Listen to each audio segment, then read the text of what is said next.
අයිබෝන් සුබ දවසක් සිල් දෙනාටම ඉඟුරු වගාව සම්බන්ධයෙන් වලට මම වීඩියෝ කීපයක් අරගෙන ආවිල්ලා තියෙයි. අද කෙටි වීඩියෝ එකක් අරන් එනවා මේ ඉඟුරු අතර රාබු වගා කරන්න තමයි දැන් හදන්නේ. පළවෙනි වතාවට පස් එකතු කර ගැනීම සිද්ධ කරලා තිනවා. ඉතින් අම්මිරිස් හිටවලා තිනවා. මේ මිරිස් එක සාමාන්‍යයෙන් මේ මිරිස් හිටවල තියෙන අඩි 2මාරෙන් 3 වගේ දුරින්.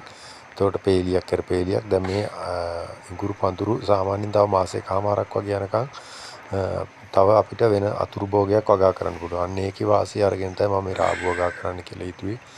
ඉතින් සාමාන්‍යයෙන් මේ බෝල රාබු එක තියෙන්නේ මේක මාසෙකමාරක් දෙකත් අතර කාලෙකදී අපිට අලව ගන්න පුළුවන්. අන්න ඒ කාලේ ඇතුළත අපිට මේකෙන් යම් ආදායමක් ගන්න පුළුවන් නිසා තමයි මම මේ අතුරු භෝගයක් වගා කරන්නේ. ඉතින් අපි බලන්න ඕනේ කොහොම හරි අපේ වගාවත් එක්ක යම් අතුරු භෝගයක් දාලා ඒකෙන් යම් ආදායමක් ගන්න. ඉතින් හැමෝටම කියනවා මේ වගේ දේවල් උත්සාහ කරලා බලන්න.